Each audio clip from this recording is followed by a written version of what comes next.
기자회견을 시작하도록 하겠습니다. 먼저 참가하신 분들 소개해드리도록 하겠습니다. 네, 더불어민주당 윤경덕 원시로위원장님 모셨습니다. 네, 더불어민주당 이강일 국회의원님 모셨습니다. 네, 더불어민주당 김남근 국회의원님 모셨습니다. 다음으로 진보당 정의경 국회의원님 모셨습니다. 네, 박서군 플러스 사태 해결 운동의 상임대표님 모셨습니다. 네, 하수영 마트노조 플러스 지부장님 모셨습니다. 바로 발언하도록 하겠습니다. 첫 번째 발언으로 더불어민주당 윤경덕 원시로위원장님 발언 들어보도록 하겠습니다.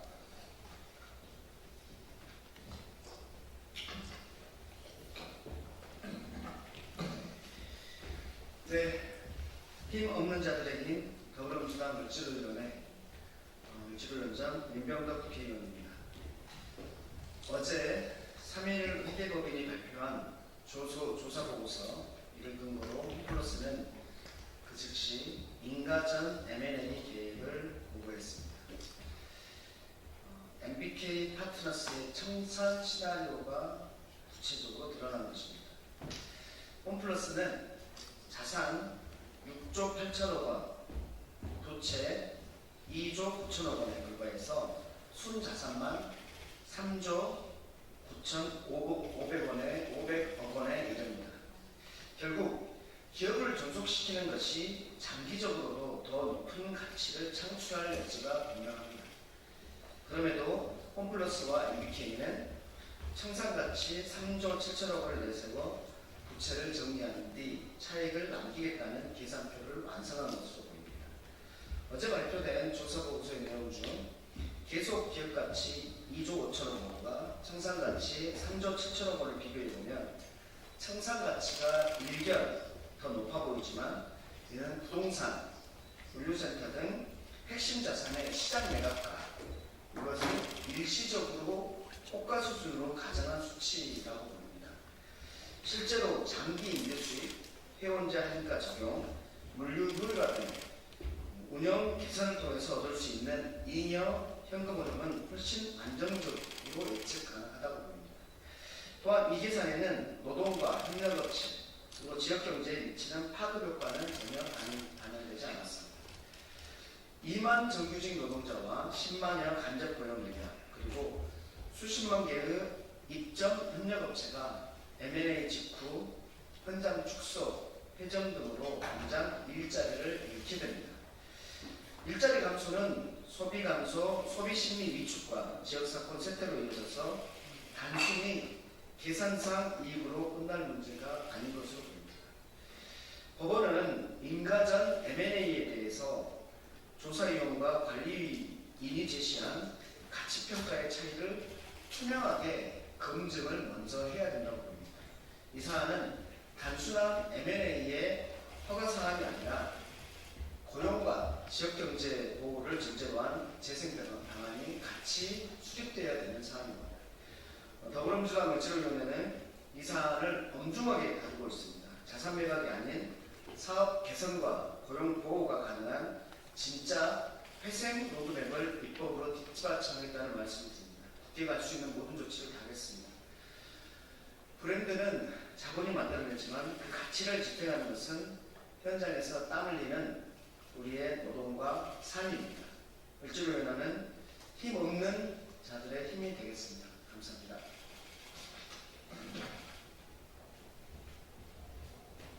네, 다음으로 이강일 의원님 발언 주시겠습니다. 네, 물질위원회에서 활동하고 있는 정무위원회 이강일 의원입니다. 홈플러스가 많은 이해관계가 있습니다. 그 중에서 가장 중요한 부분은 역시 노동자들이죠. 이분들의 그 안전성이 해쳐서는 안 될 거라고 생각을 합니다.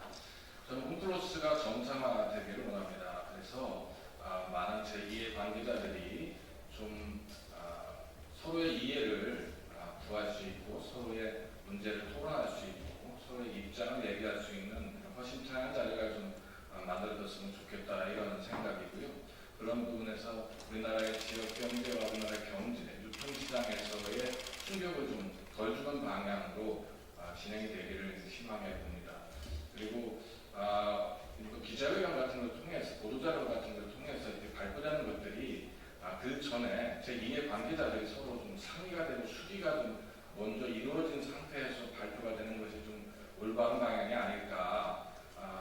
뭔가 보도자료나 기자회견을 보고 난 다음에 그것과 관련되는 부분을 그 뒤에 다른 사람들이 다른 이해관계자들이 알게 되는 이러한 방식으로 진행되는 부분이 좀 부당하다 이렇게 생각이 들고 있습니다.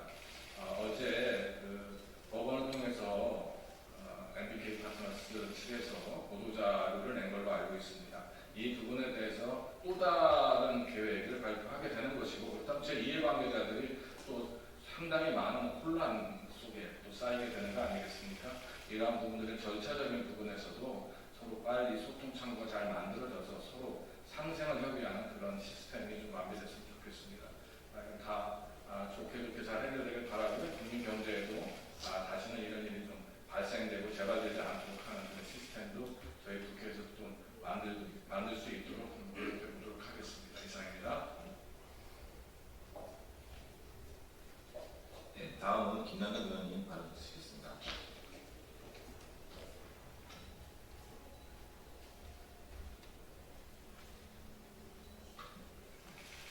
모두가 홈플러스의 존속을 바라고 있습니다. 홈플러스 노동자들, 입점 상인들, 그다음에 자기의 생계자금들을 가지고 홈플러스 전단체 채권을 산 채권자들, 관계자들 10만이 넘고 여기에 이용 호주에서 그데이는 멋진 모험의 시작이죠. 정말 대단해! 진짜 호주를 만날 시간 그데이. 그런데 안타깝게도 청산 가치가 존속 가치보다 높다 이렇게 발표를 하고 여차하게 되면 청산을 하는 것들이 더 관계자들이 유리할 수 있다 이런 충격적인 내용들이 지금 어제 발표가 되었습니다. 하지만 이렇게 많은 이해관계자들이 있고 홈플러스의 존속을 바라는 우리 사회적인 염원이 있기 때문에 아마 법원도 바로 청산을 하는 것보다는 민간은 MA 같은 것들을 통해 가지고 이 홈플러스가 존속할 수 있는 방법을 찾자라고 한 것으로 보여집니다. 그럼 정상적으로 이 M&A를 통해서 홈플러스가 존속할 수 있지에 대해서는 많은 부분들이 문제될 것으로 보여집니다. 일단 이 사태를 일으킨 ABK와 같은 홈플러스에 투자한 투자자들과 자기 희생하는 모습들을 보여준다고 생각합니다. 적어도 가슴들이 투자하는 걸 이조를 할수 없는 돈들에 대해서는 얼마든지 양보하고 포기할 수 있는 그런 자세들이 보여줘야 된다고 생각을 하고, 더 나아가서 이해관계자들이 노동자들, 입점상인들, 단기채 피해자들 다 설득할 수 있는 준비가 돼 있고 그들을 위해서 더 양보할 수 있는 준비가 되어 있고, 인수하는 기업들에 대해서도 이런 고용 승계라든가 인수 자금을 가지고 시급하게 이 전단체 피해자들의 어떤 채권 변제라든가 납품업체들에 대한 납품 채권들에 대한 변제라든가 이런 것들을 우선하겠다라는 그런 모습이 보여줘야만 아마 이 프로세스는 성공할 수 있는 것이 아닌가 이런 생각이 듭니다. 신뢰가 무엇보다도 중요한데, 안타깝게도 홈플러스와 MBK 측이 보여준 것은 일방적으로 자신들의 계획들을 보도자를 통해서 보도를 하고 충분히 사전에 이해관계자들한테나 국회하고 상의하지 않은 것으로 보여집니다. 앞으로 이런 프로세스에 대해서는 이후에 있어서의 그런 M&A 과정들을 성공시킬 수 없는 그런 것으로 보여지고, 그래서 국회 차원에서도 좀 더 투명하게 이런 과정들이 운영되도록 하고 충분히 노동조합, 입점상인 단체들, 전담제 피해자 단체들 그런 이해관계자들과 충분히 소통할 수 있도록 하고 소통하는 그런 기구들을 만들도록 하고 국회 차원에서도 감시 감독을 강화하도록 하고 특히 금감원이라는 행정기관들도 그냥 방치하지 않고 이 부분들을 잘 주목해서 관리하도록 그렇게 해서 노력하도록 하겠습니다. 특히 많은 불안감 속에서 피해들을 호소하고 계시는 노동자들, 입점상인들, 전단체 피해자들과 저희 국회 차원에서도 계속 소통하면서 홈플러스가 계속 존속을 해서 이런 많은 이해관계자들의 기대에 부응할 수 있도록 그렇게 관리되도록 저희 노력하도록 하겠습니다. 감사합니다. 네, 이어서 송혜경 의원님 발언 주시겠습니다.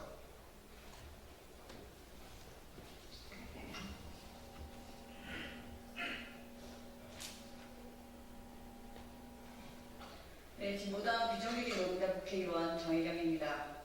자그마치 10만 명입니다. 지금 10만 명의 국민의 생존이 벼랑 끝에 내몰리고 있습니다. 홈플러스는 건실한 기업이었습니다. 그런 기업이 오늘 매각과 청산 상황에 내몰린 것은 MBK가 과도한 부채를 일으켜 무리한 투자를 감행한 결과입니다. 부채와 이자에 허덕이느라 시장 변화에 따른 투자도 포기했습니다. 결국 MBK가 홈플러스를 위기에 빠뜨린 것입니다.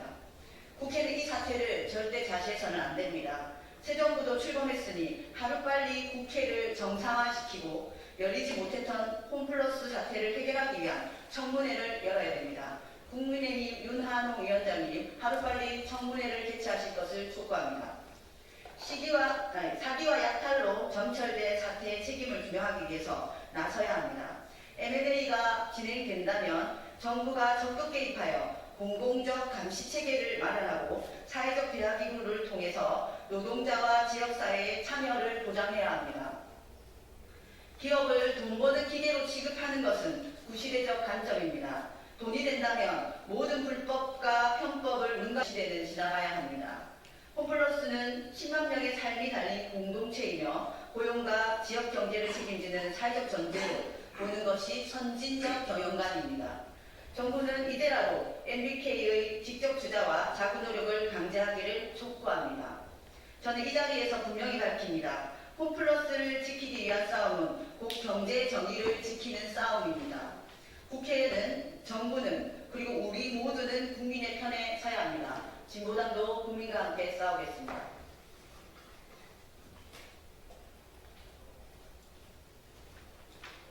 네, 다음으로는 국서군 홈플러스 사태 해결 문제의 상임 대표님 발언을 이어가도록 하겠습니다.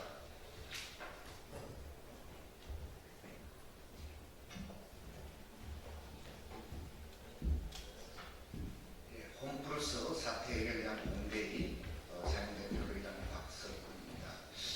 이 사태를 보면서 다들 느끼는 점은 이 법과 제도의 사각지대를 편법적으로 탈법적으로 악용한 그런 먹튀 행각, 국민 경제를 망가뜨리는 이런 행각에 대해서는 법적, 제도적 응징이 있어야 된다 이렇게 생각합니다. 법적, 제도적 응징을 하는 방법은 이렇게 먹튀 행각을 그대로 계속할 수 없도록 하는 정부의 적극적인 노력 그리고 규제 필요하다고 생각을 하고요. 그 중에서 가장 중요한 부분이 저는 MBK가 홈플러스 인수할 당시에 그 편법, 탈법적, 불법적 그런 행각에 대해서 정확하게 수사되어야 된다. 예를 들면 그 차입인수라고 하는 제도는 그 자체로 불법입니다. 근데 실제로 차입인수를 했단 말입니다. 근데 그 점에 대해서 제대로 사법적 응징, 수사 제대로 안 되고 있는 이런 문제가 있죠. 두 번째로 단기채 유동성 때문에 기업 회생 신청을 하는 그 직전에 단기채를 발행을 했지 않습니까? 바로 이건 전형적인 사기 이렇게 볼 수 있습니다. 그래서 이 사기 문제와 그다음에 인수 당시의 그런 말하자면 불법인 차입 인수 LBO라고 보통 이야기하는 LBO가 정당한 그런 투자 기법인 것처럼 이야기하지만 실제로 불법입니다. 실제부터 불법입니다. 그 부분에 대해서 그냥 넘어가고 있는 이 문제에 대해서 정확하게 규명해야 됩니다. 그래서 결과적으로 여러분들이 이야기했지만 지금 현재 2만 명, 직영 노동자 2만 명, 입점 정주들 8천 명, 그리고 비정규직 노동자 협력업체 사람들이 한 10만 명이 좀 넘는, 실제로 10만 명이 넘는 전체 합치면 직접 관계되는 당사자면 한 13만 명 정도 되는, 거기다가 가족들과 연관되는 그런 지역 경제를 생각하면 이 문제는 그냥 단순히 한 기업의 법과 제도의 사각지대를 악용하는 편법, 불법 그런 문제를 보는 문제가 아니다. 국회가 직접 나서서 청문회하는 물론이고 저는 특별조사위원회 법을 만들어서라도 이른바 사모펀드 약탈자고 먹튀 부분에 대해서 진상을 규명하고 조사를 하고 그리고 다시 재발 방지처럼 만드는 이 작업도 함께 하는 것이 국민 경제인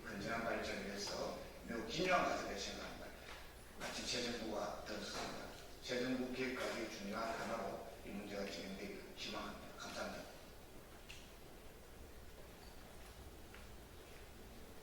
네, 마지막으로 안세영 마터존 플러스 지부장님의 연구 발표가 있도록 하겠습니다. 네, MBK는 먹튀 시도를 중단하고 직접 투자로 홈플러스를 정상화해야 합니다.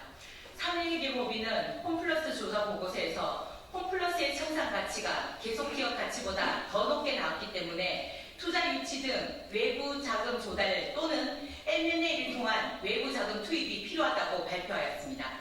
그러나 MBK는 투자 유치 또는 자구 노력을 통한 재정 건전화는 전혀 언급하지 않은 채 오로지 M&A만 언급하고 있습니다. M&A 실패는 곧바로 청산입니다. M&A는 10만의 생존을 걸고 벌이는 도박이고 먹튀의 시도입니다. MBK는 조사 보고서를 핑계 삼아 M&A를 하려고 하고 있지만 이는 진정한 현생이 아닌 투자금 회수를 최우선으로 한 절차일 뿐이며 점포 매각, 사업부 분할 매각, 또다시 사모펀드에 매각하는 방식으로 홈플러스를 완전히 산산조각내고 손을 터는 명백한 먹튀 시도입니다. 또한 홈플러스의 계속 기업 가치가 청산 가치보다 낮게 나온 것은 MBK가 홈플러스를 LBO 방식으로 인수한 이후 막대한 금융 비용 부담을 초래하고 유통사업의 변화에 적절히 대응하지 못한 결과입니다. 홈플러스를 벼랑 끝으로 내몬 책임이 MBK에 있음에도 이를 회피하고 M&A를 통한 탈출을 시도하고 있는 것이 지금 상황의 본질입니다. MBK가 제출한 자료에 따르면 비용 절감을 위해 44개 점포를 폐점하고 2035년까지 단 82개 점포만 운영하겠다는 것을 계획으로 제출하였습니다. 이처럼 아무런 자구 노력 없이 비용만 줄이겠다는 것을 조사 보고서 곳곳에서 확인할 수 있으며 홈플러스를 장기적으로 운영할 의지가 없고 오직 법원의 손을 빌려 홈플러스를 청산하고 손 틀려는 먹튀 행각만이 보일 뿐입니다. 홈플러스를 살릴 수 있는 유일한 방법은 MBK의 자구 노력이고 직접 투자뿐입니다. MBK는 홈플러스를 망친 당사자로서 본분을 다해야 하며 고용 안정과 지속 가능한 사업 운영을 위한 실질적 투자를 최우선으로 단행해야 할 것입니다. 이제는 정부가 나서야 합니다. 투기 자본에 의해 기업이 망가지고 대량 실업 등 엄청난 경제적 파국으로 이어질 수 있는 절박한 상황입니다. 먹튀하고 빠져나간 뒤가 아닌 지금 당장 개입하여 MBK가 직접 투자를 할 수 있도록 책임을 지워주십시오. M&A가 진행되는 경우에도 정부의 직접 개입과 관리 감독이 필요하며 사회적 대화 기구를 통한 구성원들의 권리 보장과 M&A 전 과정을 구성원의 개입이 가능하도록 만들어 주십시오. 우리는 홈플러스의 파괴를 막고 수십만 노동자와 지역 경제가 벼랑 끝으로 내몰리지 않도록 끝까지 싸울 것입니다. 감사합니다.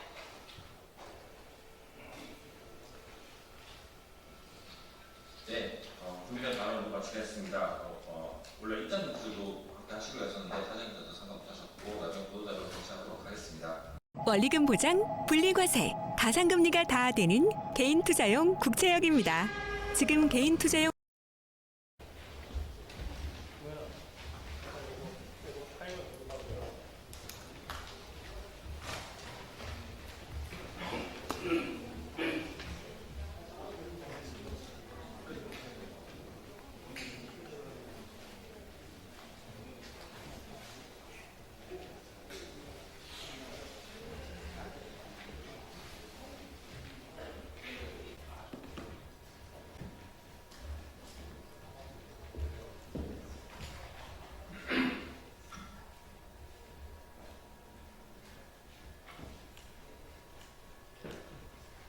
더불어민주당 수석대변인 조승명입니다. 오늘 제가 이 소통관에서 하는 이 브리핑이 더불어민주당 수석대변인으로서 하는 마지막 브리핑이 될 것 같습니다. 저는 오늘로서 사임함으로써 하겠습니다. 그동안 이재명 대표와 이재명 대통령 후보의 입으로서 10개월 동안 일하게 돼서 매우 행복했습니다. 언론 여러분들, 국민 여러분들 성원해 주셔서 감사드리고 응원해 주셔서 감사합니다. 예. 네. 수업 대리로서의 마지막 인사를 드리겠습니다. 민생 경제 회복을 위한 추경 속도감 있게 추진하겠습니다. 이재명 정부 출범 일주일 국민의 삶을 지켜낼 수 있다면 어떤 일도 주저하지 않겠다는 각오로 임하고 있습니다. 오늘 이재명 대통령은 대기업 총수들과 경제 6단체장을 초청해 간담회를 갖고 경제 활로를 함께 모색하고 있습니다. 정부, 기업, 정치권 모두가 경제 회복을 위해 힘을 모아야 합니다. 정부는 대기업 총수와의 면담, 추경 편성과 민생 지원금 논의까지 민생 회복을 위해 가지 않을 길이 없다는 각오로 일하고 있습니다. 최근 주식시장이 살아나고 있습니다. 그 온기와 활력이 우리 사회 전체에 고르게 펴지도록 해야 합니다. 특히 불황의 골짜기에서 대출로 버티고 있는 자영업자, 소상공인들에게 회복의 기회를 제공해야 합니다. 어제 한국은행이 내수 침체에 대응해 추경을 속도감 있게 추진해야 한다는 의견을 밝혔습니다. 더불어민주당은 정부와 조속히 협의해 국민이 체감할 수 있는 빠른 추경 집행이 이루어질 수 있도록 하겠습니다. 긴급한 민생 앞에 머뭇거릴 시간이 없습니다. 추경이 민생의 절박한 현장에 온기를 불어넣는 마중물이 될 수 있도록 최선을 다하겠습니다. 예, 감사합니다.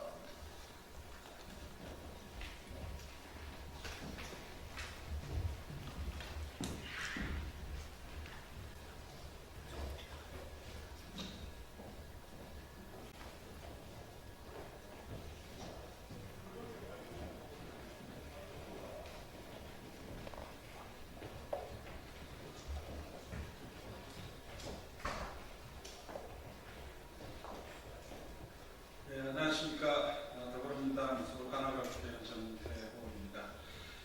국회의원 정태호, 기업가 인권네트워크, 그리고 전국민주노동자협진연맹, 한국노동자협진연맹이 공동 주최하는 기업의 지속가능 경영을 위한 인권 환경 보호에 관한 법률 발의 기자회견을 시작하겠습니다. 먼저 참석자를 소개해드리겠습니다. 국제민주연대 나연필 부장님, 그리고 민주노총 공성노조 박상만 부위원장님, 반도체 노동자의 건강과 인권 지킴이 방울린 이상수 상임활동가님, 그리고 공익법센터 어필 정신현 변호사님, 그리고 공익인권변호사 모임 희망을 만드는 법 김동현 변호사님, 공익인권법재단 공감 박영하 변호사님, 서울대 공익법률센터 양현준 변호사님, 기업가 인권네트워크 신유정 변호사님, 한국노총 유재감 정책위본부장님 참석하셨습니다. 또 자리가 한정되어 있어 기자회견 때 같이 서지는 못하셨지만 국제민주연대 장유진님, 레아하나 오가오고님, 공성노조 정현 국장님, 공익인권변호사 모임 희망을 만드는 법 김준하 변호사님, 공익인권법재단 공감 강주현 변호사님도 함께하고 계십니다. 오늘 기자회견은 제가 기업인권환경보호법의 취지와 내용을 먼저 말씀드리고 박영하 변호사님, 박상민 부위원장님, 유재관 정책위본부장님 발언을 차례로 듣고 이상수 상임활동가님이 기자회견문을 낭독하는 순서로 진행하겠습니다. 어제 6월 12일은 국제노동기구 ILO가 정한 세계 아동노동 반대의 날입니다. 지난 1999년 미국 라이퍼즈 6월호에는 파키스탄의 12세 소년이 나이키 축구공을 바느질하는 사진이 게재됐었습니다.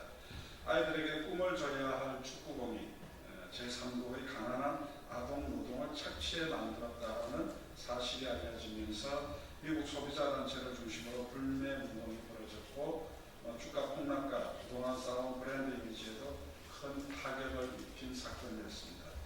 이후에 나이키는 노동 인권을 향상시키기 위한 적극적인 정책을 펼치기 시작했습니다. 이처럼 글로벌 다국적 기업은 이미 수년 전부터 인권에 대한 공급망 정책을 도입하고 점검을 강화해 왔습니다. 그러나 한국 기업들의 인권 실사 및 인권 경영 내재화 수준은 여전히 미흡합니다. 대한변협이 발표한 2024년 기업과 인권 보고서에 따르면 국내 주요 기업 12곳을 기업인권 벤치마크를 활용하여 평가하는 결과 절반에 해당하는 6개 기업이 지표 달성률 50% 미만으로 나타났습니다. 여전히 인권 실사를 비롯한 인권 경영 체계 구축 및 정책 마련이 충분하지 않는 것으로 분석되고 있습니다. 오늘 발의하는 기업인권환경보호법은 기업의 인권환경 실사에 대한 사항을 규정하고 기업의 인권과 환경 존중에 대한 책임을 법률로 명시하고 있습니다.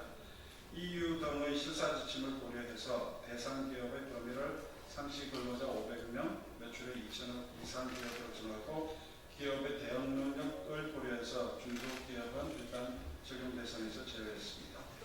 인권환경 실사 대상 기업 활동을 자신의 기업 활동뿐만 아니라 공급망에 해당하는 기업의 기업 활동까지 대상으로 정했습니다.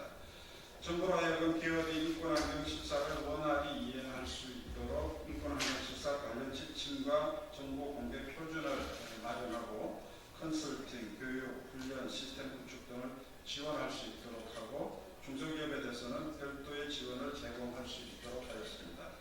이상 법안의 취지와 주요 내용을 말씀드렸습니다. 그러면 다음 오늘 참석한 단체를 대표해서 세 분의 발언을 듣겠습니다. 먼저 공익인권법재단 공감 박영학 변호사님 발언드리겠습니다.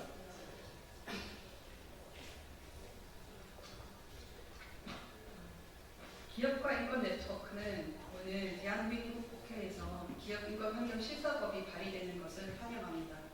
법안은 국경을 넘나드는 조직을 갖춘 기업들이 국가와 개인을 포함한 여러 주체들과 다각적으로 관계를 맺으며 미치는 사회적 영향력에 주목하여 기업들의 영향력에 걸맞은 사회적 책임을 규범화한 유엔 기업과 인권 이행 원칙에 기반을 두고 있습니다. 이미 확고한 국제적 기준으로 자리 잡은 유엔 기업과 인권 이행 원칙은 기업이 인권과 환경을 존중할 사회적 책임을 어떻게 이행해야 하는지를 제시합니다. 인권과 환경에 해를 끼치지 않고자 하는 기업은 우선 자신의 활동이 미치는 영향을 인지하고 문제를 발견할 경우 바로 그 영향력을 활용하여 침해를 예방, 제거 또는 완화해야 합니다. 나아가 기업 활동이 전 세계적 공급망을 동원하여 이루어지기 때문에 기업 활동으로 인한 영향의 규모는 공급망 전체를 살필 필요가 있습니다. 바로 이것이 법안이 규정하고 있는 공급망 실사의 핵심입니다. 인권 환경 실사를 하지 않는 기업은 사회적 책임을 다하고 있다고 주장하지 못한다는 것이 현재의 글로벌 스탠다드입니다. 그러나 인권 환경 실사를 기업의 자율에 맡기는 것은 충분하지 않습니다. 국가는 관할권 내 기업의 국내외 사업 활동을 통한 인권 침해를 방지할 국제인권법상 의무가 있습니다. 이에 유엔 자유권위원회를 비롯한 여러 유엔 인권기구는 한국 정부에 기업의 인권 환경 실사를 법제화할 것을 지속적으로 권고하여 왔습니다. 법안의 취지는 인권 환경 실사를 위한 구체적이고 구속력 있는 가이드라인을 제시하고 국가기관으로 하여금 감독하게 함으로써 신용만 내거나 오히려 하청업체에 부담을 전가하는 등의 화이트워싱을 방지하고 인권 환경 존중 책임을 진정성 있게 이행하는 기업들이 불이익을 받지 않도록 함과 동시에 기업 활동으로 인한 인권과 환경 침해에 대해 적절한 구제가 이루어질 수 있도록 하는 데 있습니다. 이와 관련 강조하고 싶은 것은 이 과정에서 기업 활동으로 인한 인권 또는 환경 침해의 영향을 받을 수 있는 소비자, 일반 시민, 지역 주민, 노동자 등 이해관계자들의 참여와 상소통과 정보 제공이 매우 중요한 요소라는 점입니다. 인권 환경 실사 과정에서 이해관계자의 참여를 보장해야 기업 활동으로 인한 문제를 적시에 발견하고 대처할 수 있기 때문입니다. 우리가 있는 곳, 식탁에 오르는 음식, 들고 있는 휴대폰, 우리의 집을 데워주거나 식혀주는 연료를 비롯하여 일상생활을 하면서 소비하고 사용하는 모든 물품과 서비스들이 기업들이 국내의 공급망을 통해 생산되고 있다고 해도 과언이 아닙니다. 그러나 그 과정에서 어떤 인권 침해가 일어났고 어떤 환경 파괴가 있었는지 우리는 알지 못하는 경우가 더 많고 기업은 이익을 취하면서도 신경을 쓰지 않는 경우가 더 많은 것 같습니다. 그러나 이러한 상황이 지속된다면 그 결과는 결국 우리에게 다시 부메랑으로 돌아올 것이 또한 분명합니다. 세계 경제에서 한국 기업의 영향력이 커지고 있습니다. 그런데 다른 한편으로 한국 기업에 의해 발생하는 심각한 인권 환경 침해 문제도 꾸준히 제기되고 있습니다. 예컨대 국내 대기업의 제품을 생산하는 하청 공장에서 심각한 산업 재해가 발생하거나 한국 기업이 원재료를 채취하는 과정에서 산림을 파괴하거나 현지 주민의 생계와 건강을 침해하기도 합니다. 한국 기업의 투자가 한 국가의 민주주의를 위협하는 세력의 자금으로 쓰이기도 합니다. 기업가 인권 네트워크는 더 이상 우리 기업들이 이러한 인권 환경 침해의 가해자가 되지 않고 커진 영향력만큼 책임지는 기업이 되기를 바라며 오늘 발의된 기업가 인권 환경 보호법이 기업의 인권 환경 침해를 효과적이고 실질적으로 방지할 수 있는 중요한 수단이 될 수 있기를 기대합니다.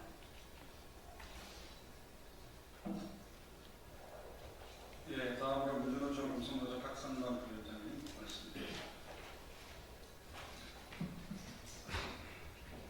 기자분들 반갑습니다. 저는 중소건축노동조합에서 철강분과위원회를 담당하고 있는 부위원장 박상만입니다.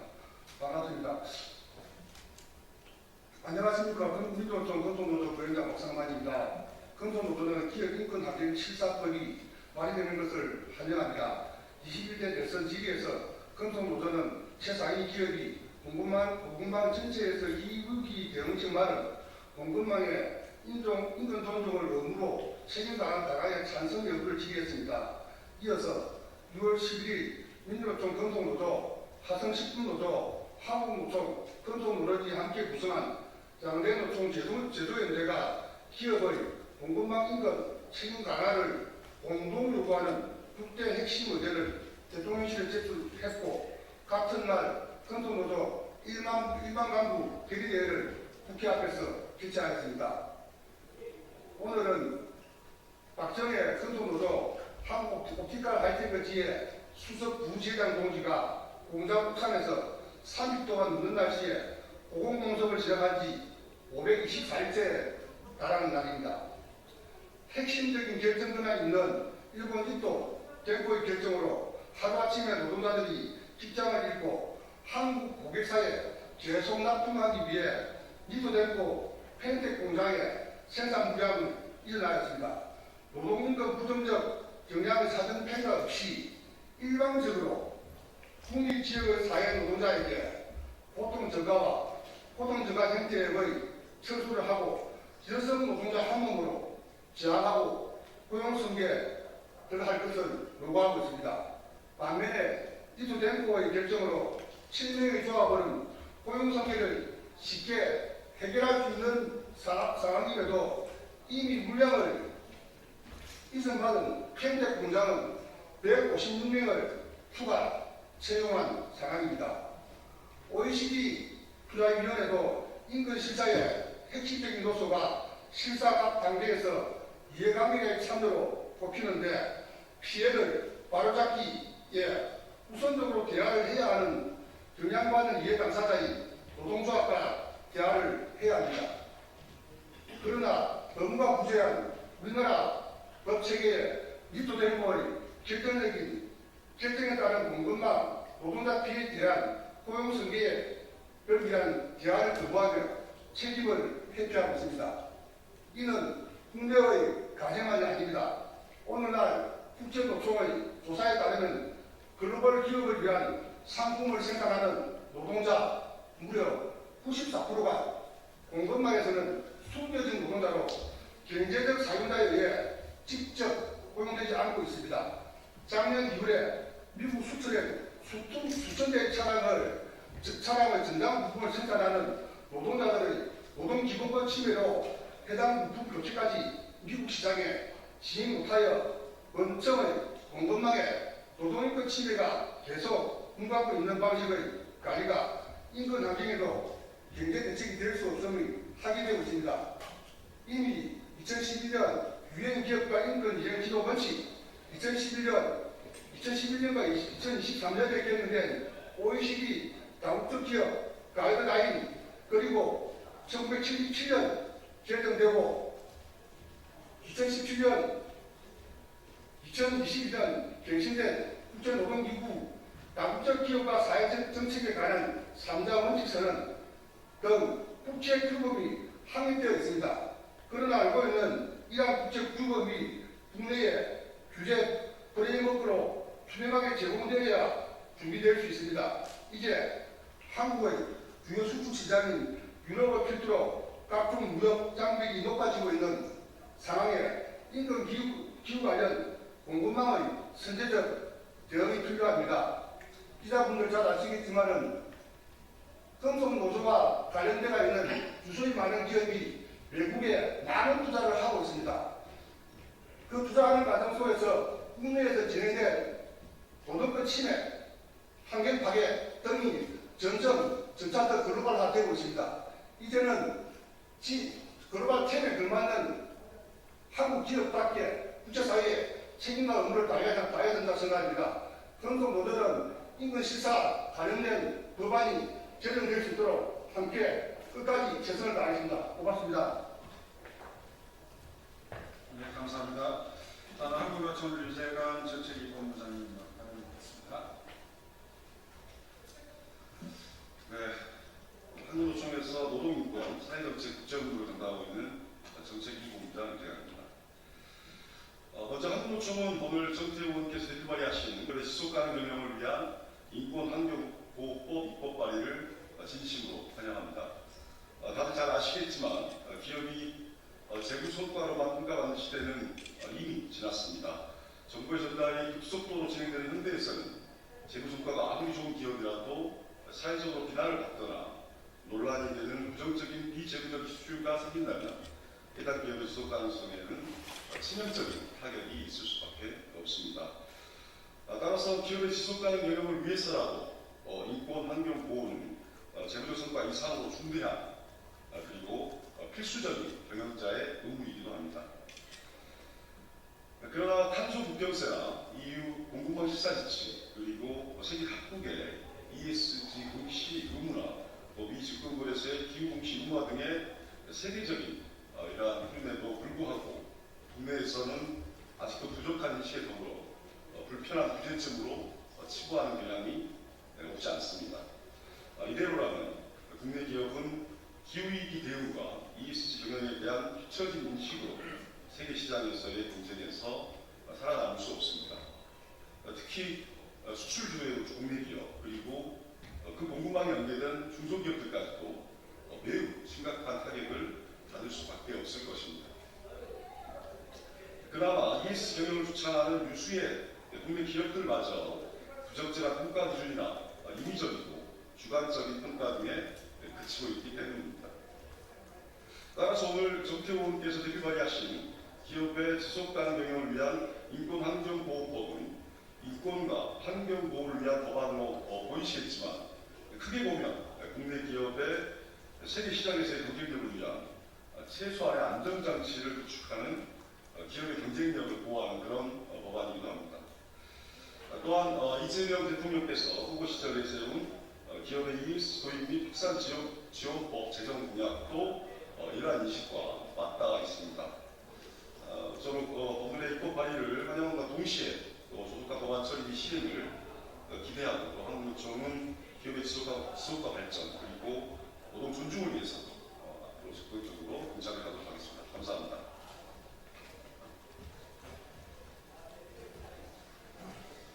예, 이 인권환경보호에 관한 법률은 크게 보면은 요새 ESG 경영이 그야말로 필수로 받아들여지고 있는 그런 하고 맞닿아 있습니다. 2023년에 이미 이 법이 발의됐다가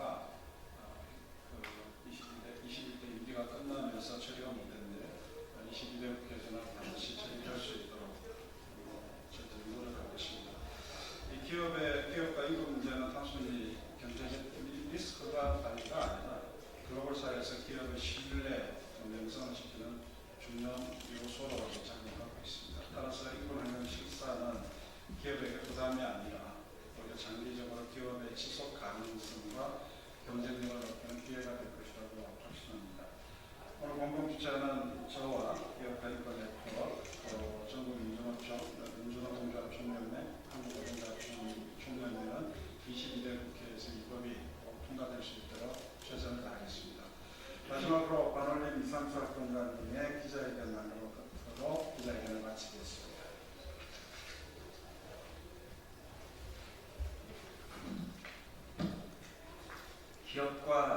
기업의 지속가능 경영을 위한 인권 환경 보호에 관한 법률안 발의, 국회와 시민사회의 공동 기자회견문. 2023년 9월 1일 국회와 시민사회는 아시아 최초로 역사적인 기업의 인권 환경 실사를 의무화한 법안을 발의했다. 한국 기업들이 국제사회에서 존경받는 기업이 되기 위해, 그리고 한국뿐만 아니라 국제사회에서 한국 기업의 영향을 받는 사람들이 지속가능한 미래를 꿈꾸기 위해 꼭 필요했던 이 법은 안타깝게도 지난 국회에서 통과되지 못했다. 그로부터 2년이 다 되어가는 2025년 6월 지금 전 세계에서 민주주의와 인권의 후퇴가 곳곳에서 목격되고 있다. 이러한 위기의 시대에 한국도 예외는 아니었다. 작년 12월 3일 바로 이곳 국회를 무력으로 침탈하려 한 비상계엄 사태는 한국의 민주주의와 한국 시민들의 인권을 침해하는 중대한 위협이었다. 그러나 우리는 한마음으로 이 위험에 맞서왔고 결국 우리는 헌정 질서와 민주주의를 지켜내는 성과를 거두었다. 그래서 세계는 다시 대한민국을 주목하고 있다. 빛의 혁명을 통해 출범한 이재명 정부의 첫 국제외교 무대가 캐나다에서 6월 15일부터 개최되는 G7 정상회의인 것도 의미심장하다. G7 회의에서 다뤄진 단골 주제가 바로 인권 환경 실사를 통해서 지속 가능한 발전을 이루자는 것이었다. 유엔과 OECD를 비롯한 국제사회는 지속적으로 한국이 그 경제 규모와 영향력에 걸맞게 한국 기업들이 공급망까지 인권 침해 및 환경 파괴를 일으킬 소지가 있는지를 확인하고 이에 대한 대책을 세울 것을 의무화하는 법과 제도를 만들 것을 요구해왔다. 그래서 전 세계적으로 보호무역주의가 다시 등장하고 지정학적 변화가 있다 하더라도 국제사회의 기업도 인류 공동체의 한 구성원이며 ESG 경영으로 대표되는 책임을 다해야 한다는 인식은 확고하다. 인권환경 실사를 법률로 의무화하자는 흐름도 마찬가지이다. 한국 정부와 국회가 이 법을 진지하게 논의하고 시행한다면 한국 기업의 경쟁력 제고는 물론이고 한국에 대한 국제사회의 신뢰는 더욱 높아질 것이다. 실제로 의류산업에 관한 가장 대표적인 국제적 시민사회 네트워크인 클린클로스 캠페인은 이번 법안 발의를 환영하면서 한국의 국회의원들이 기업의 책임 경영을 논의하는 데 있어서 가장 선두에 있다고 평가했다. 그리고 이 법은 무엇보다 바로 이 땅에 살고 있는 우리를 위한 법이기도 하다. 이 법이 기업의 지속가능 경영을 위한 것이라고 그 목적을 밝힌 것은 기업들이 인권 침해와 환경 파괴에 대해 경각심을 가지고 실사를 시행하는 것이 기본이 될 때 기업에서 일하는 노동자뿐만 아니라 소비자를 포함한 우리 모두가 보다 안전하고 지속가능한 미래를 꿈꿀 수 있기 위함인 것이다. 지난 겨울 민주주의를 지키기 위해 우리가 함께 들었던 그 빛을 우리의 일상에서 그리고 한국 기업이 활동하는 전 세계 곳곳에서 지속적으로 밝혀내기 위해서 우리는 다시 이 법을 발의한다. 이제는 한국이 공급망에서도 인권 침해와 환경 파괴를 예방하는 세계의 모범으로 나아갈 때이다. 아시아 최초로 발의된 이 법안이 곧 전 세계의 모범이자 표준으로 자리 잡기를 기대한다. 2025년 6월 13일 국회의원 우태호 기업가 인권 네트워크 민주노총 한국노총. 이상으로 마치겠습니다. 감사합니다.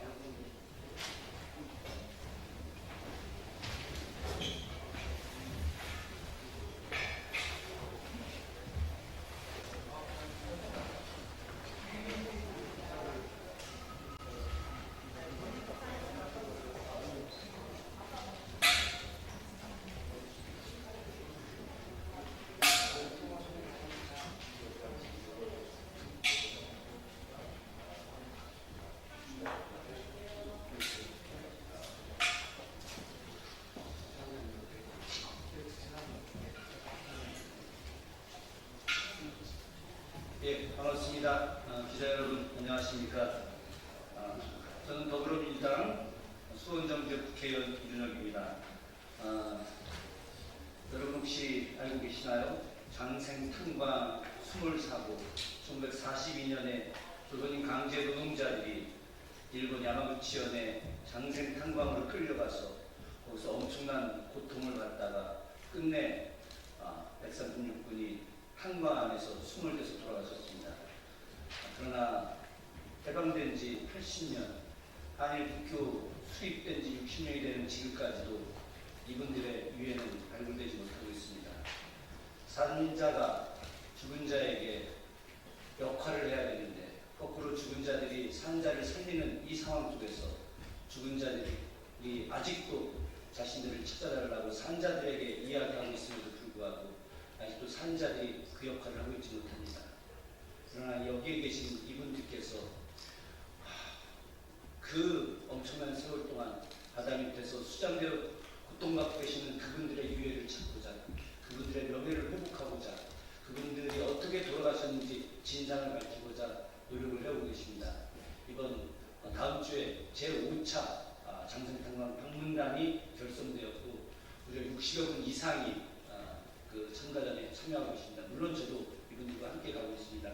이분들께서 당일 전에 오늘 특별한 기자회견을 요청하셨고 오늘 기자회견에 함께 하시게 될 겁니다.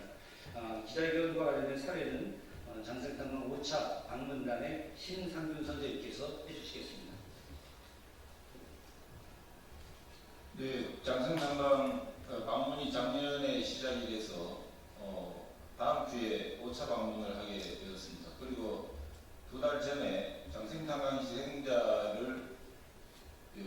기양 추진단이라는 병의 단체가 설립이 되고 첫 방문을 하게 되었습니다.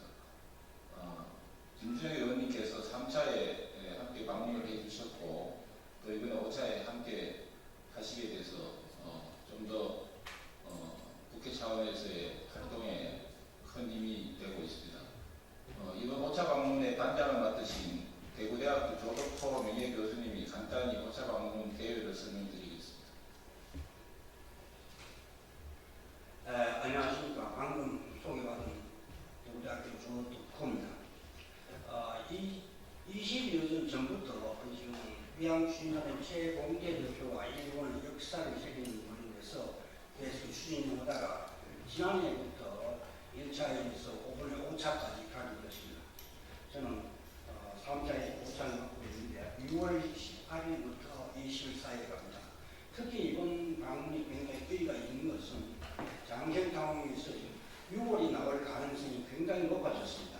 그래서 오늘 만약에 6월이 나오게 되면은 DNA 조사를 한 여러 가지 조사를 정부와 협력해서 하려고 특히 지금까지는 대구 경북을 중심으로 전국적으로 민간인단체 활성화되는데 이번 이재명 정부와 함께 새로운 출발할 수 있는 계기가 됐으면 좋겠습니다. 감사합니다.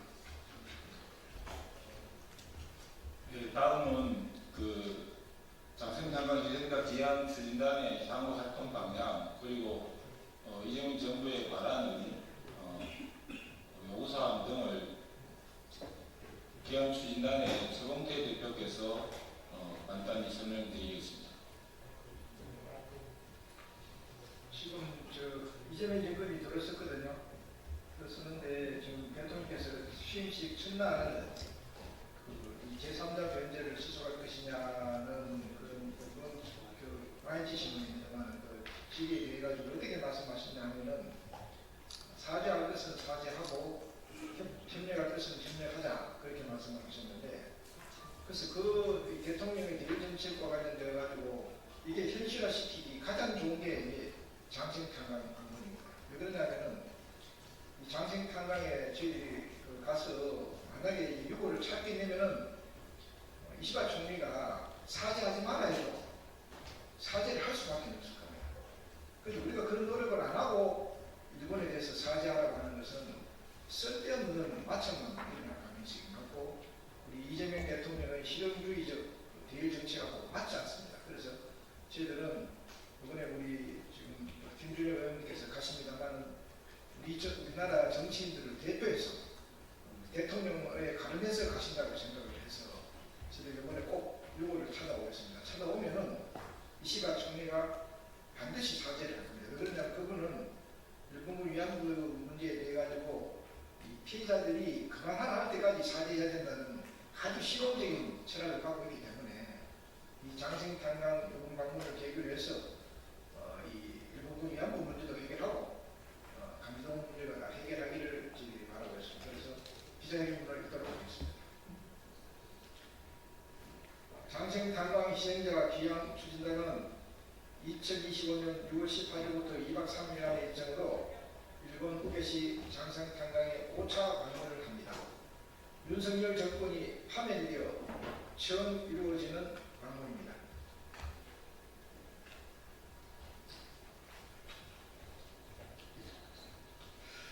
우리 방문단과 일본의 장생탄광 물리상을 역사에 새기는 시민의 모임은 이번 방문이 한일협정 체결 60주년에 처음하여 이루어져 원래 한일 간 바람직한 교류의 전념이 되고 있음에 자부심을 가지고 있으며 한일 민간의 노력으로 만든 성과를 기초로 한일 양국 정부가 노력하여 1965년 당시 미루어 두었던 과제를 인도주의, 현실주의, 미래지향의 3원칙에 의거하여 해결하기를 촉구합니다.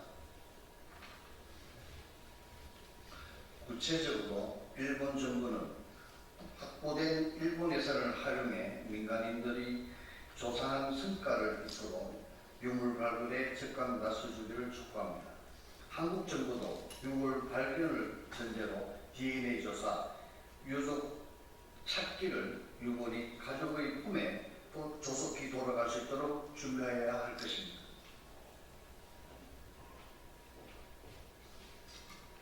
최근 일본의 이시바 수상께서도 장생탄광에 대한 한일 양국 시민사회의 노력을 고귀한 활동이라 언급하며 필요하면 현지 방문도 오실 것을 밝히셨고 이어 일본 정부 차원의 전문가 조사 여부에 대한 검토 작업에 들어간 바 있습니다.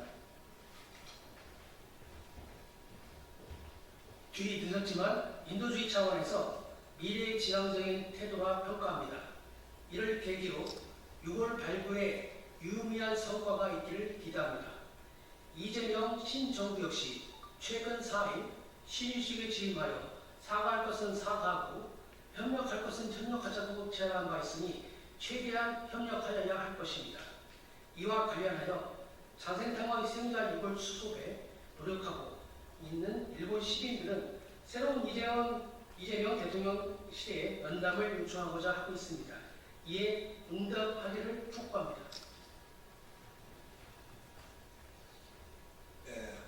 한일 협정 체결 60주년이 며칠 남지 않았습니다.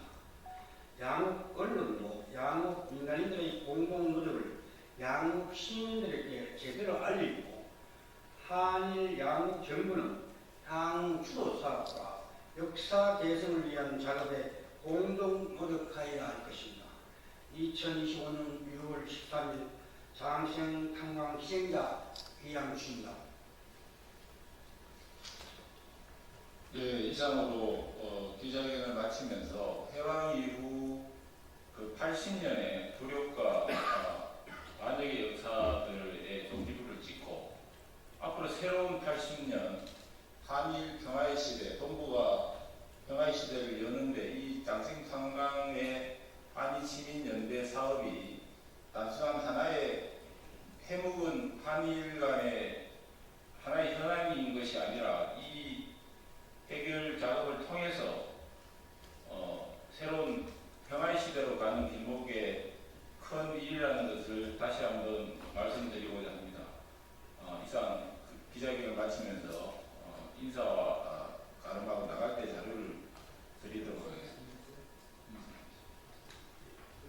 성명서는 추가로 자료로 배포하겠습니다. 이상 마치겠습니다. 같이 인사하고 끝내겠습니다. 또 병역 감사합니다.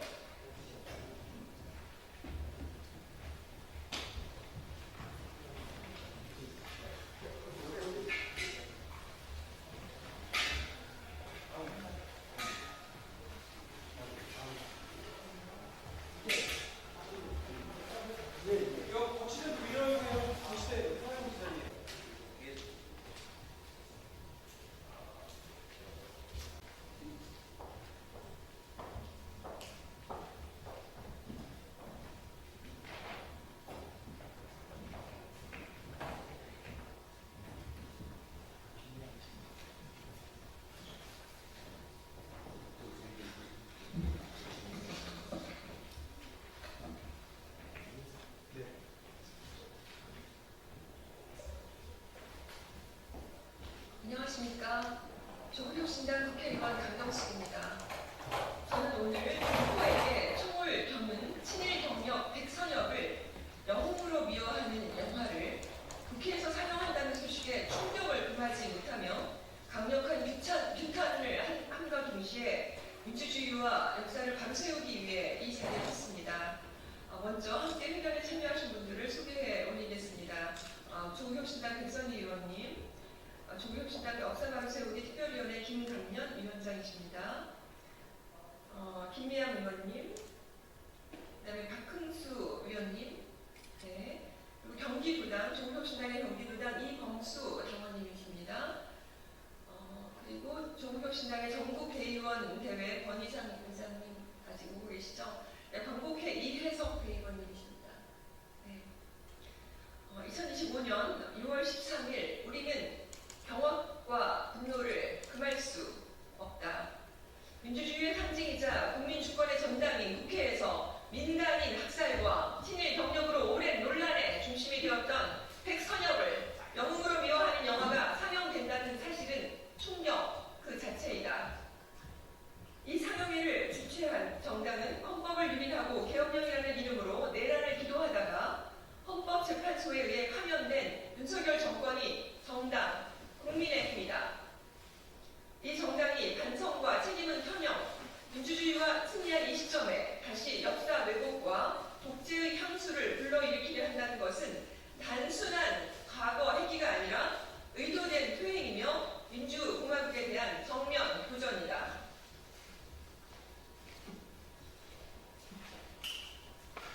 백선엽은 한국 전쟁의 전공으로만 평가될 수 없는 인물이다.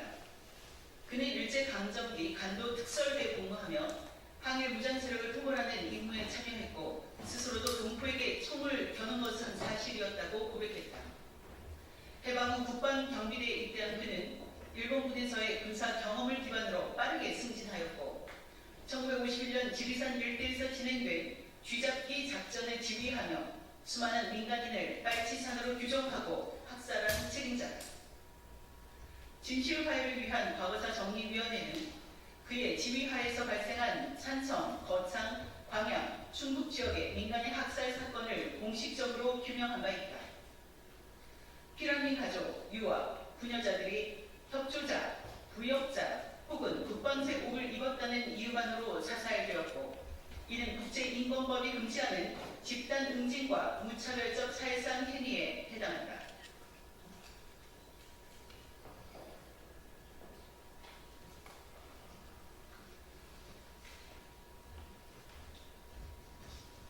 그럼에도 불구하고 백선엽은 자신의 회고록에서 다음과 같이 기술하였다. 나는 지금도 부끄러운 일은 없다고 자부한다. 이 발언은 단지 개인의 왜곡된 기억에 그치지 않는다. 반성과 책임을 회피하는 국가 권력의 오만한 태도이자 피해자의 문제를 지우려는 역사 지배의 지속을 상징하는 증언이다. 우리는 다음과 같이 묻는다. 민주주의를 유린하고 헌정을 파괴했던 자들이 파면된 이 시점에 국민의힘은 무엇을 기억하려는 것인가? 이제 민주주의는 더 이상 총구가 아니라 시민의 기억과 책임으로 지켜지는 것이다. 국가는 영웅담보다 먼저 진실과 희생 그리고 책임의 역사를 기억해야 한다. 백선엽을 미화하는 영화의 국회 상영은 단순한 기념행위가 아니다. 그것은 독재의 향수, 친일의 망령, 그리고 학살의 책임을 지우려는 정치적 계획이다. 이러한 시도가 국회의 문을 통과하도록 허용하는 것은 곧 국민 주권의 부정이자 대한민국 헌법이 천명한 항일 독립의 역사와 민주항쟁의 정신을 정면으로 부정하는 것이다.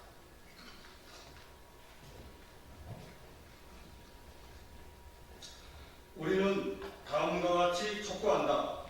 국회의장과 관련 상임위원회는 즉각 이 영화 상영에 대한 진상을 철저히 조사하고 국회 내에서의 역사 왜곡 및 반헌법적 콘텐츠 상영에 대해 공식 사과하고 재발 방지책을 마련해야 한다.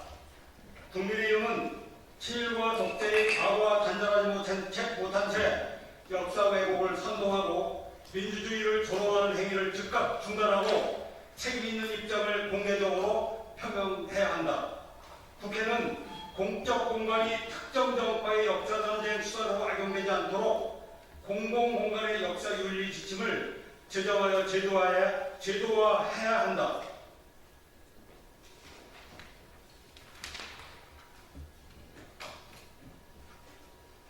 민주주의는 단지 체제의 이름이 아니라 우리가 지켜야 할 기업과 책임의 태도이다. 민주주의가 내란을 막았다. 죽은 자가 산 자를 구했다. 역사는 지금도 우리를 지켜보고 있다.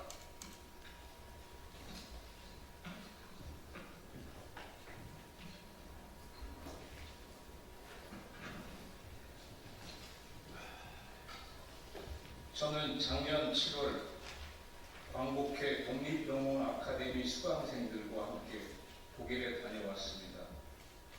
그 여정은 단순한 기념사업이나 답사가 아니었습니다.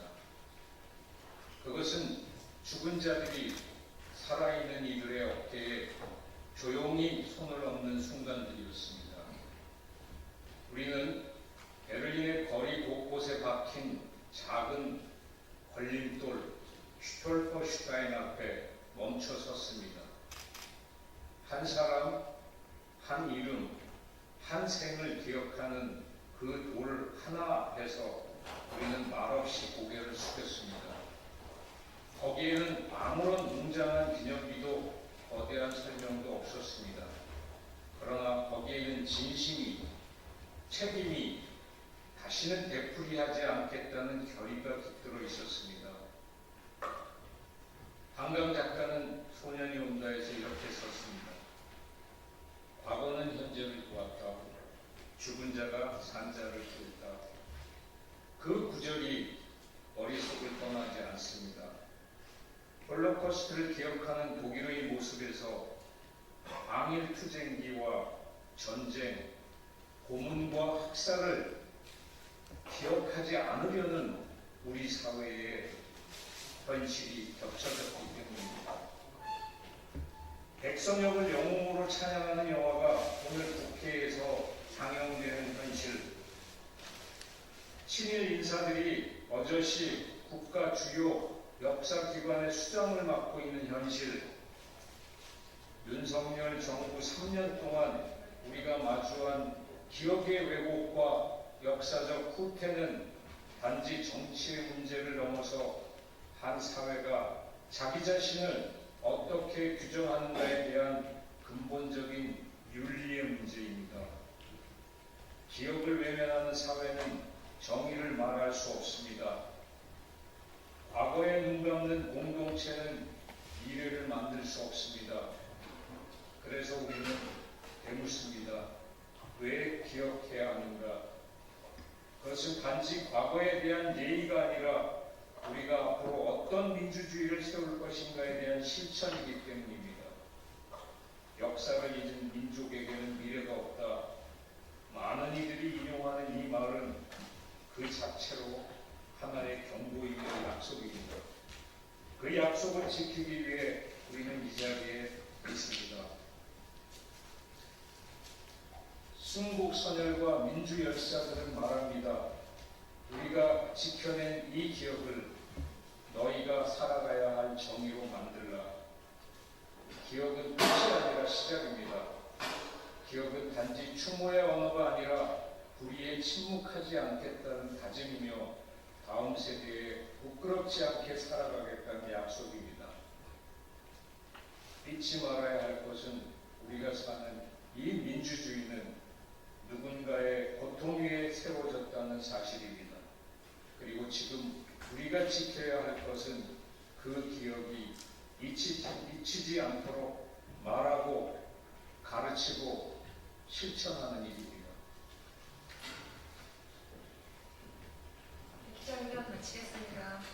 네, 혹시 질문 있으신 기자님들 여기서 하겠습니다. 고맙습니다.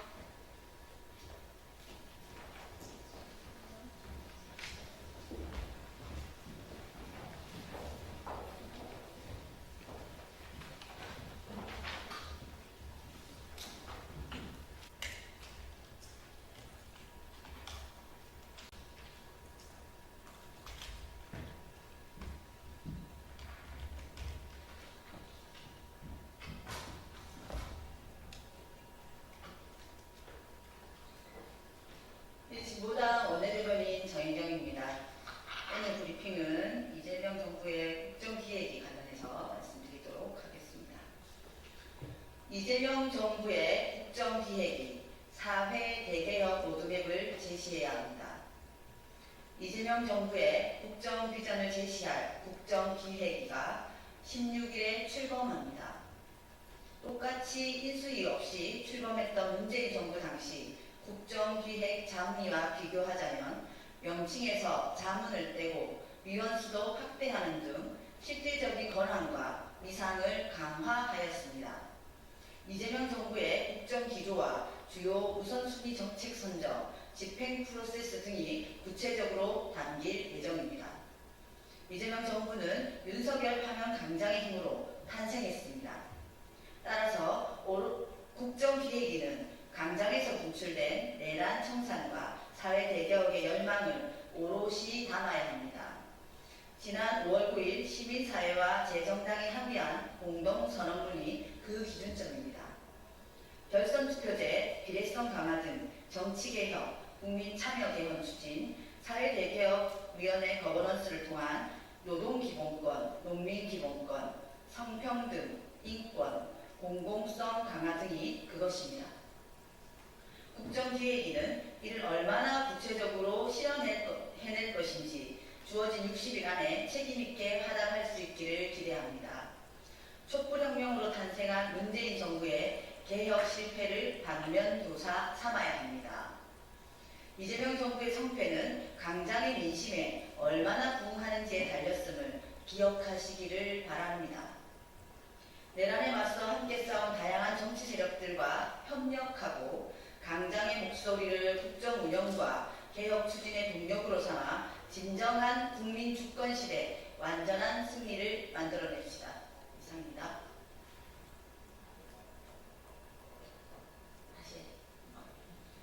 죄송하지만 다시 한번 나가겠습니다. 이재명 진보당 원내대변인 정혜경입니다. 이재명 정부의 국정기획이 사회 대개혁 로드맵을 제시해야 합니다. 이재명 정부의 국정비전을 제시할 국정기획위가 16일에 출범합니다.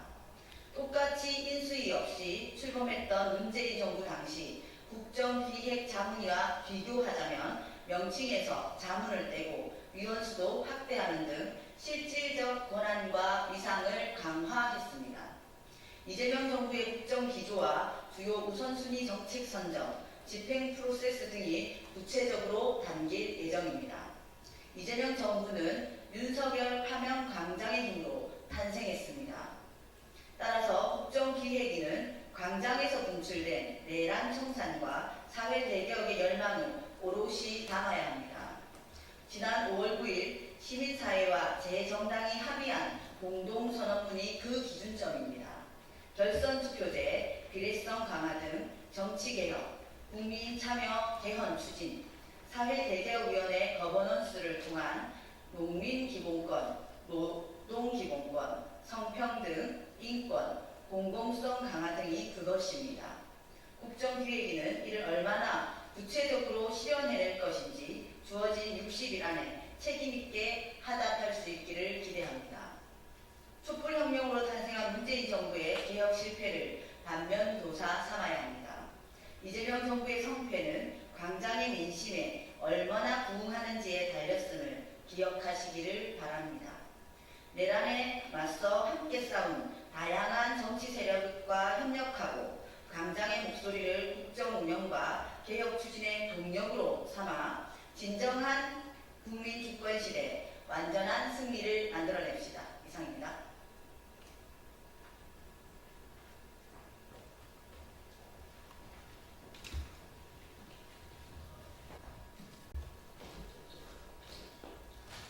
진보당 브리핑 시작하겠습니다. 부대변인 이미선입니다. 서울 퀴어 문화축제와 성소수자 인권을 향한 끝없는 연대, 우리는 결코 멈추지 않는다. 2025년 제26회 서울 퀴어 문화축제가 내일 우리는 결코 멈추지 않는다는 슬로건 아래 서울 도심에서 펼쳐집니다. 진보당은 성소수자 공동체의 자긍심과 용기에 깊은 연대를 보내며 이번 축제 개최를 뜨겁게 환영합니다. 하지만 우리 사회에는 여전히 혐오와 배제, 갈라치기 속에 풀어야 할 자제들이 산적해 있습니다. 극우 혐오 세력은 폭력적인 언사와 차별 선동으로 분열을 심화시키고 있으며 국가인권위원회조차 성소수자 인권 문제를 외면하며 퀘어 문화 축제에 불참하는 현실은 매우 참담합니다. 또한 일부 언론은 성소수자를 왜곡하고 혐오를 재생산하는 보도를 멈추지 않아 사회적 편견과 차별을 확산시키는 데 앞장서고 있습니다. 그럼에도 불구하고 서울 퀴어 문화 축제는 지난 25년간 한 번도 멈추지 않고 꾸준히 이어져 왔습니다. 올해도 무지개 깃발을 당당히 높이 들고 거리를 채울 것입니다. 성소수자의 존재와 권리는 더 이상 논쟁의 대상이 아니며 인권은 절대 타협할 수 없는 보편적 가치임을 다시 한번 선언합니다. 지난 겨울부터 최근까지 광장을 지키며 외쳐온 이들이 그 진실을 증명하고 있습니다. 우리는 혐오와 차별이라는 벽 앞에서도 젠더와 나이를 넘어 모든 동료 시민과 함께 결코 멈추지 않을 것입니다. 끝까지 나 자신으로 살아가고 서로를 지지하며 평등과 존엄의 요구하는 목소리를 멈추지 않겠습니다. 진보당은 성소수자 동지들과 굳건히 연대하며 제21대 국회에서 반드시 차별금지법과 젠더폭력방지법을 입법해낼 것을 약속드립니다. 두 번째 브리핑 드리겠습니다. 서울시 교육청의 장애인 면접 차별 외면한 법원 판결 규탄합니다. 공공기관부터 무고를 보여야 합니다. 서울시 교육청 공무원 임용시험 장애인 구분 모집에서 면접 과정 시 정당한 편의를 받지 못한 응시자들이 불합격 취소 소송을 제기했습니다. 그런데 법원이 이를 어제 기각했습니다. 규탄합니다. 해당 판결은 구조적 차별을 방조하고 장애인의 권리를 외면한 결정입니다. 면접 편의 미제공, 세부 평가 정보 비공개, 선발 예정 인원 27명 중 절반도 안 되는 11명만 최종 합격한 결과는 단순한 선발 실패가 아니라 명백한 구조적 차별입니다. 같은 조건에서 일반 전형은 선발 예정 인원을 초과 합격시키면서 장애인 전형만 대폭 미달한 채 마무리된 것은 의도적 배제라고밖에 볼 수 없습니다.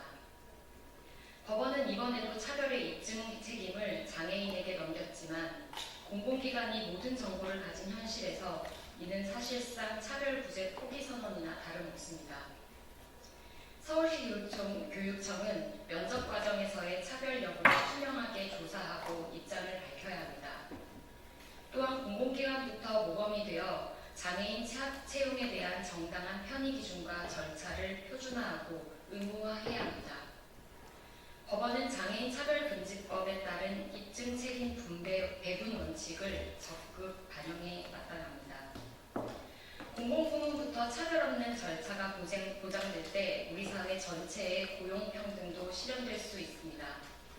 진보당은 장애인 고용권과 평등권 실현을 위해 끝까지 연대하고 행동하겠습니다. 이상 브리핑 마치겠습니다. 고맙습니다.